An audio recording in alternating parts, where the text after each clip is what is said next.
Hi guys and welcome to Pheas Airsoft, where today I'm going to do a disassembly of the CM.650B or AR-47.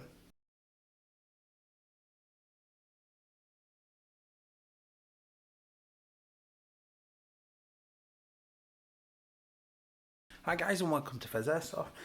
If you do enjoy my content today, please do like and subscribe because you will be really helping me out. So here we've got the CM.650B. This is the AR-47 variant. So it's an M4 style weapon that can take AK mags. Absolutely love it. It looks absolutely beautiful. And today I'm going to do a disassembly on how to break this down. So the first thing we're going to do is we're just going to split the upper receiver from the top, and we're just going to take a look in there at what's going off. Now the hop unit appears to be pretty unique, but we'll have a look more at it in a second. Pop that body pin out. So we've just undone the screw there, and I'm popping this front body pin out very similarly to you would do on an M4 variant. Pop that out and push that through. There we go. Drop that pin out. So next thing I'm going to do is I'm just going to pull, and it will come out slightly. There's no body pin there for the dust cover to catch on, so I'm just going to pull it. If it catches, just pull your charging handle back, and you should see there is a little notch on the top of the gearbox. Sometimes we'll get caught under. It will get caught under the charging handle. So I'm just going to slide that out. Now the barrel has come out, and there is a retaining pin thing there. Let's push that out. Oh, there we go. So there's a little metal bar in that mag well, and it just sat in a little slot in there. Now the hop unit does come off. Now it does look like an M4 hop unit, but it looks larger. Obviously this bit at the bottom is screwed on here. Let's see if I can unscrew this and have a look at what's going off with this. It does look largely like it's an M4 hop, but obviously unscrew.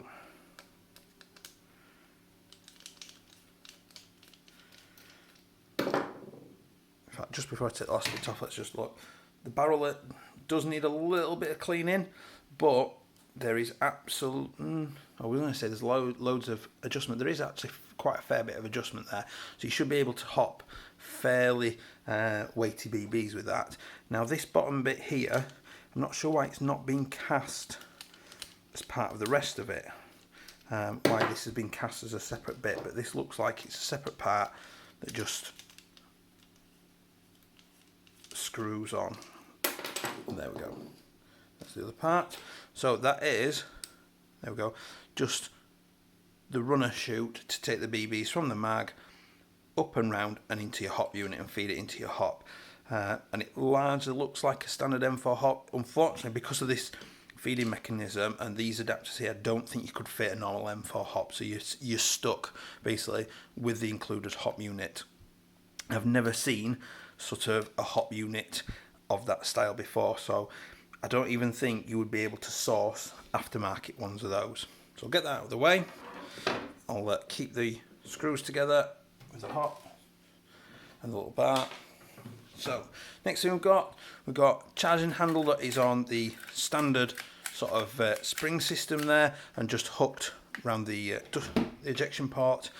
I don't think, let's have a look. It doesn't have the working lock back on this one, so it doesn't lock the dust cover open to adjust the hop, which is fine, you know, just to be aware of. So then we've got the front rail. Pretty sure that's a small one. Now, by the looks of it, all I have to do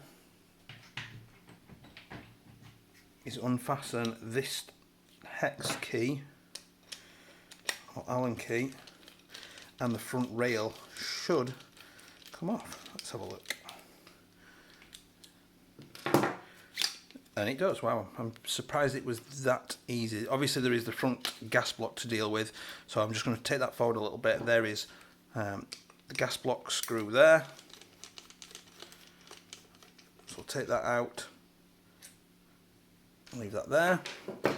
Now, is that going to allow me to take that out? Yes, it is. So these are pulling out together, and it's stuck again. I'm guessing possibly need to unscrew that, so that will be a negative there. So that is a plastic flash hider or muzzle brake.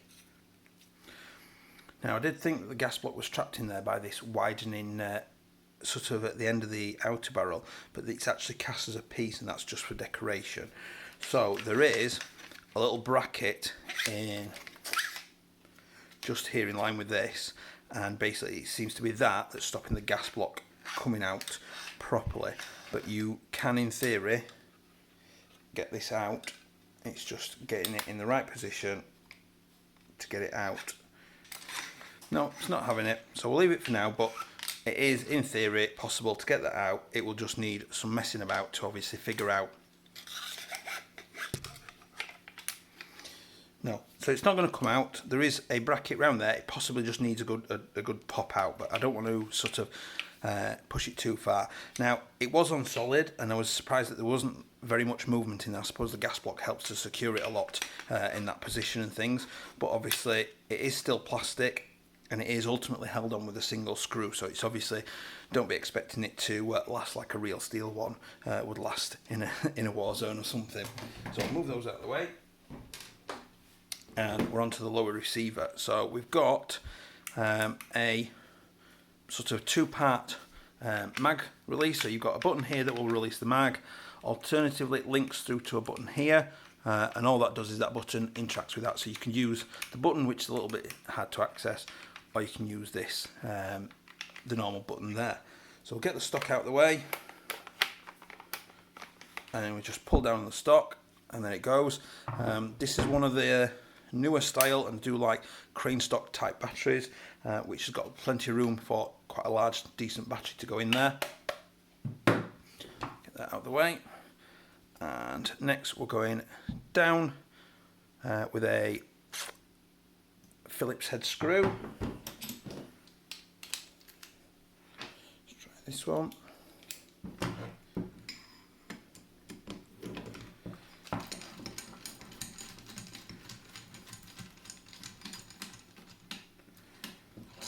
There we go, there's the screw, and that's there's the little plate that the screw goes into. Wonder if, I don't know, I was going to say I wonder if it's attached somewhere else. It's just really stiff, so that was just very stiff on there, so we'll take that off as well. So far, really impressed with how well this is built. Obviously you can see the blue components inside the gearbox, that's looking good. I want to say, I think it might be the SR25 gearbox. It seems longer than normal in the extension off the back. I don't think it's a version 2, I think it's the SR25 or AR-11, I want to say, gearbox, from like the DMR type that we did a while ago now. So I'm just going to drop that back pin out. It is, I can confirm as well, obviously it is a quick change spring there. You can see hopefully the guide down there to get it out. Next we're going to go for the bottom of the pistol. So I've got the base plate there.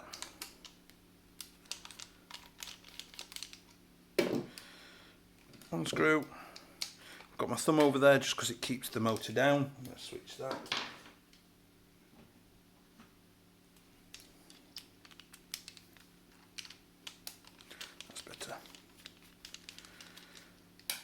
So it pinged up.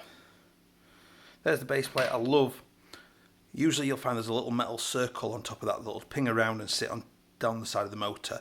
These type are much better. You've got a big thick chunky screw that you can adjust the motor with. I find them a lot nicer looking and a lot easier, especially when you're rebuilding afterwards, that you don't have to fight with a tiny little metal plate to stay in place.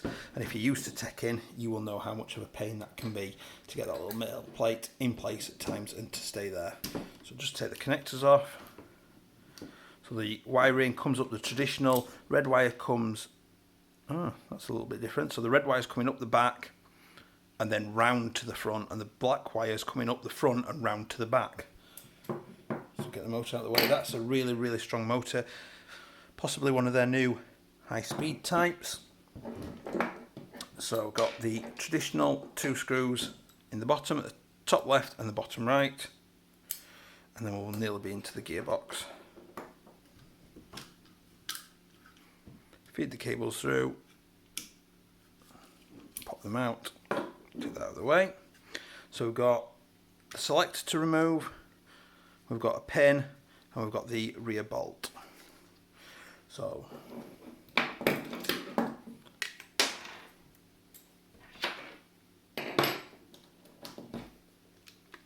selector on this one is a Phillips head, too big of a bit, a smaller bit.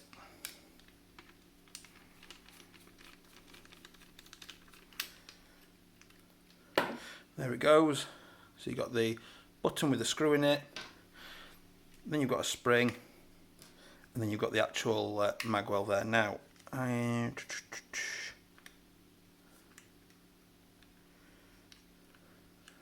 does...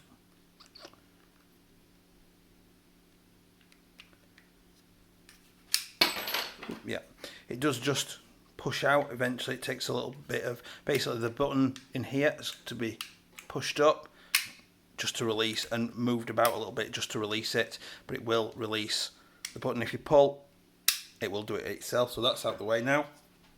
As you can see there, it's not a standard M4 style mag cap at all. So next thing we've got to do is just this pin here, which looks like it comes out to the left here by the looks of it, and then we've got the back body pin there. So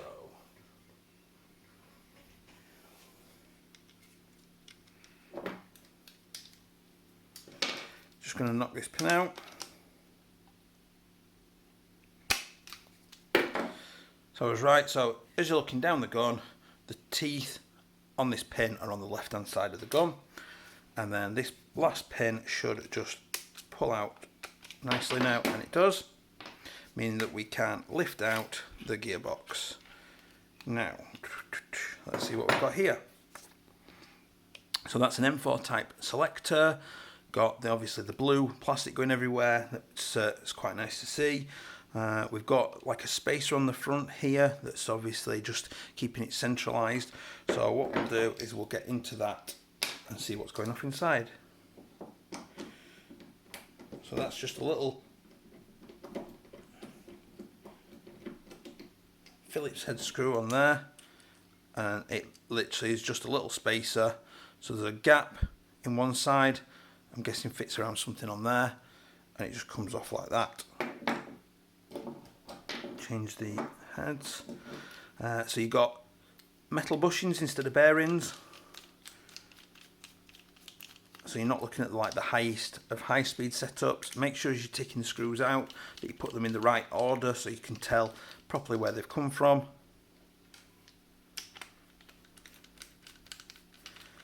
And none of them are terribly tight now. That's not obviously a super bad thing as long as they're in there tight enough, but obviously it's worth making sure that they're tightened down when you do this sort of work. Next thing I'm going to do is I'm going to release the spring, so that it's just a quarter turn maybe. So that was just a quarter turn, and that released it out of the back there. So when you put it back in, the tab here should be horizontal across the back of the gearbox like that, and then you can just push it in and twist it and release it to quarter turn. You can see the little tabs coming off line up with the quarter turn. So we'll finish taking these screws out. So the screws are all out now, so I'm just going to lower this down. So what we're going to do is we're going to take a look inside now. Because the spring's out, I don't need to worry too much about obviously things pinging out. I'm just going to lift that carefully. There we go. Things are still pinging about a little bit. Now, there we have, I can get hold of that. There we go. The gearbox in all its glory. So let's have a look in there. Let's strip out the piston and the cylinder. There we go. was in the bushing there, so that goes back in there. So there we've got nice cylinder, unvented cylinder with the blue plastic piston cylinder head. Got a nice standard piston compression. I can push the piston all the way in without nozzle. No, it's actually getting better. I can push the piston all the way in, but the spring is not very strong, so I'm guessing it must be catching decent compression on there. Obviously it's not going to be any better with that in. There is definitely some pressure building, but not enough that it's stopping me. It's still leaking around the piston head, but obviously it's working well because it's doing about 340 FPS out of the box. I believe I'd have to double check the chronoing sheet. So then you've got the, let's lift the trigger out, so you've got a standard M4 style trigger. There is the standard, what is now the standard, and it is a micro switch based MOSFET there, so obviously the trigger just touches on that and that's how it fires. Just a standard MOSFET in there, and then we've got the rather nice, or rather standard should I say, looking CYMA gear set. The grease, it's the typical, let's just daub it everywhere and hope it covers all the bases. So got nice gear set doing its job. Yeah. So those of you just to do this, and I'll do this as a separate video as well, this is your anti-reversal latch, and people have been asking about anti-reversal latches and their springs. So there's always a little bit of variation, but they come from a standard sort of position. The idea is that the spring that comes on them should be pushing the latch against this gear that latches onto the motor. And what happens is that basically the little spring has got a coil in the middle there. The coil sits on the bottom of this shaft and hooks around whichever is the most suitable direction. Then when you put it back in your gearbox, it should be put back in a way. Now this one is a little bit different. The spring, there we go, goes on the outside of that track there. So let me just see if I can point. So the spring itself is not inside this tab, it's on the outside. And that way then, when I pull it open, the spring is pulling against it. And I'm holding it open with my thumb. There we go. So I've sat the gear against it. Now, if I spin the gear, you can see it clicks, and that is what it should be doing. So now, if I try and turn it back, I can't turn it back because the anti-reversal latch is stopping it going to reverse. And that is obviously what we need it to do. I will do another video another time on that specific thing for people to see, but obviously there is a bit of a helping hand in there. So we've seen inside, the compression is not amazing, but it's okay. It's filled with the good quality blue products, components now that we're seeing. This blue plastic is obviously a stronger plastic that they're using. It's got the MOSFET in there. The gear set looks standard gear set. You've got metal bushings. I don't think it's a standard version 2. I think it looks like the slightly longer one with the extension off the back. I'm pretty sure this is the like SR25 type gearbox because it's elongated, but it's based off the version 2 gearbox. Other than that, it's absolutely solid, really well built, really well made. And considering the externals are plastic, you know, I've used these before. My son's got one of the CM.650B, which is the what you would class as worse plastic than this, and that taken some absolute abuse. So I know this will stand up the test of time to that.